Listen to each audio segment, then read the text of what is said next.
നമസ്കാരം ഗൈസ്, എല്ലാവർക്കും തരകം റിയാക്ഷൻ്റെ പുതിയൊരു വീഡിയോയിലേക്ക് സ്വാഗതം. ഇന്ന് നമ്മളൊരു ട്രെയിലർ റിയാക്ഷനാണ് ചെയ്യാൻ പോകുന്നത്. സൂര്യയുടെ പുതിയ ചിത്രമായിട്ടുള്ള റെട്രോ, അതായത് കാർത്തിക് സുബുരാജാണ് ഇത് ഡയറക്റ്റ് ചെയ്യാൻ പോകുന്നത്. റെട്രോ എന്നാണ് സിനിമയുടെ പേര്. അതെന്തായാലും റിലീസാവാൻ പോകുകയാണ് ഉടൻ തന്നെ. അപ്പോൾ എന്തായാലും അതിൻ്റെ ടീസർ അല്ല, ട്രെയിലർ റിലീസായിട്ടുണ്ട്. ഒരുപാട് ഹോപ്സ് ഉള്ളൊരു സിനിമയാണ്. എന്തായാലും നമുക്ക് ട്രെയിലർ കണ്ടുപോക്കാം. വരും. വെൽക്കം 10 നിമിഷത്തില് മാൻകറി ബിരിയാണി റെഡി. അതുവരേക്കും ഒരു ഷോ ഓട്ടിയാ.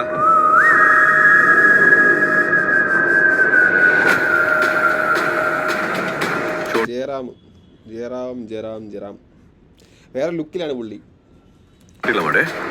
ഓട്ടാ ഓട്ടാ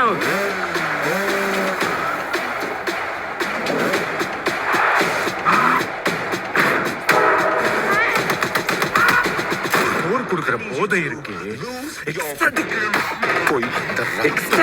சண்டை இது இன்னும் பீஸ் டெமோக்ரஸி எல்லாத்தையும் விட்டுட்டு வீட்டுல உட்காந்துட்டு தின்னுட்டு தூங்கிட்டே இருங்கண்ணா.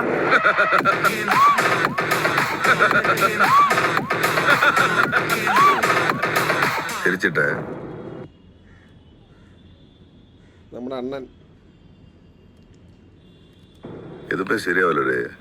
அடிதடி கட்ட பஞ்சாயத்து ரத்த கலரி ரவுடித்தனம் எல்லாத்தையும் இந்த நொடியோட விடுதேன். ஆனால் இடப்பட்ட எங்க வாழ்க்கை அவளை கிட்டத்தட்ட ஒரு புத்தராகவும் என்னை கிட்டத்தட்ட ஒரு அரக்கனாகவும் மாத்திருச்சு. அடிதடி ரத்தம் எதுவும் என்ன விட்டு போல போவாது. நிறைய ஆளை வச்சுட்டு பாரு. அவ்வளவுதான்.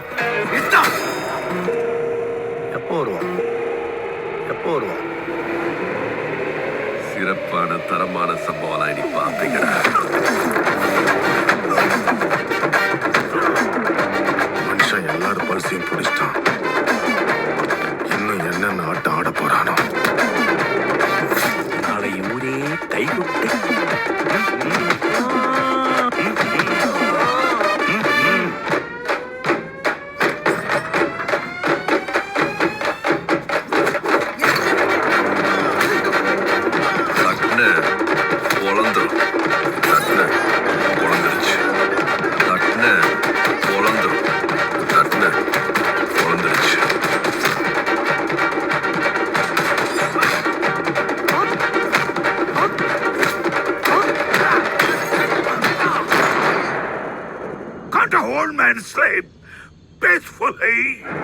உண்மையான போர் வரணும்னு தான் காத்திருக்கும். போய் சீக்கிரம் வர சொல்லு அந்த ஒருத்தன்.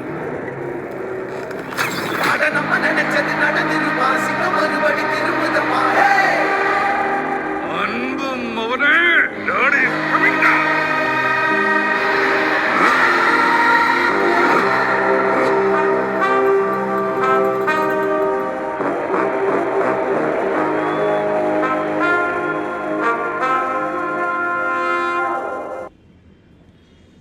ഇത് ഭയങ്കര രസമുണ്ട്. ഇത് ടിപ്പിക്കൽ തമിഴ് സിനിമ പോലല്ല ഇത്.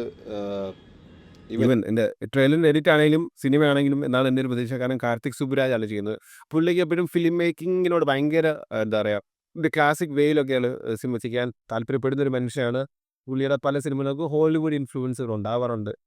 ഇതും ഒരു ടാരന്റീനോ അല്ലെങ്കിൽ ആ ഒരു ജോണറിൽ ആ രീതിയിൽ ചെയ്യുന്നൊരു സിനിമയാണെന്നാണ് എനിക്ക് കണ്ടിട്ട് തോന്നിയത്. ഇതിൻ്റെ ട്രെയിലർ കട്ട് ചെയ്തിരിക്കുന്നത് അൽഫോൺസ് പുത്രനാണ്. അപ്പോൾ അതിൻ്റെതായിട്ടുള്ള രീതിയിൽ നമുക്ക് കാണുമ്പോൾ മനസ്സിലാവുന്നുണ്ട്. കാര്യം മ്യൂസിക്കും ഷോട്ട്സും ഒക്കെ ആ ഒരു പ്രത്യേക രീതിയിൽ പ്രത്യേക ഫ്ലോയിലാണ് അത് ചെയ്തിരിക്കുന്നത് കാണാൻ നമുക്ക് മനസ്സിലാവുന്നുണ്ട്. പിന്നെ ജോജി ജോർജ്, ജയറാം, അങ്ങനെ പല മലയാളി ആക്ടേഴ്സ് ഈ സിനിമയിലുണ്ട്. ജോജി ജോർജ് എനിക്കത് ഭയങ്കര ഇമ്പോർട്ടൻറ്റ് റോളാണ് ചെയ്യുന്നത്. പക്ഷേ ജയറാമിൻ്റെ ഇതിൽ കോമഡി ആയിട്ടാണ് കാണിച്ചിരിക്കുന്നത്. ഓക്കെ, ഓഫ്കോഴ്സ് അത് അദ്ദേഹത്തിൻ്റെ ചോയ്സാണ്. അദ്ദേഹത്തിന് കോമഡി റോൾ ചെയ്യണോ വേണ്ടായോ എന്നുള്ളത്. പക്ഷേ എന്തായാലും ചിലപ്പം എനിവേ കോമഡിയാണ് എന്തായാലും സിനിമയ്ക്ക് ഒരു ഇമ്പോർട്ടൻസ് ഉണ്ടെങ്കിൽ, അല്ലെങ്കിൽ പുള്ളിയുടെ കഥാപാത്രം കൊണ്ട് സിനിമയ്ക്ക് ഒരു ഇമ്പോർട്ടൻസ് ഉണ്ടെങ്കിൽ നല്ലൊരു സംഭവമായിരിക്കും. ഇപ്പം എന്നിരുന്നാലും കാർത്തിക് സുബ്രാജിൻ്റെ പടമാണ്. അതൊരു നോർമൽ കൊമേഴ്ഷ്യൽ മാസ് മസാലയല്ല എന്നുള്ള കാര്യം ഉറപ്പാണ്. പല സിനിമാറ്റിക് ടെക്നിക്കൽസ് ഒക്കെ നമുക്ക് ഈ സിനിമയിൽ കാണാൻ സാധിക്കും. പിന്നെ നല്ലൊരു സ്ക്രിപ്റ്റ് ആയിരിക്കും എന്നാണ് എൻ്റെ ഒരു വിശ്വാസം. പുള്ളി ഇങ്ങനെ വെറുതെ ഒരു പടം ചെയ്യില്ല. ഇതുവരെ ചെയ്തിട്ടുള്ള എല്ലാ പടങ്ങളും നല്ല പടങ്ങളായിരുന്നു.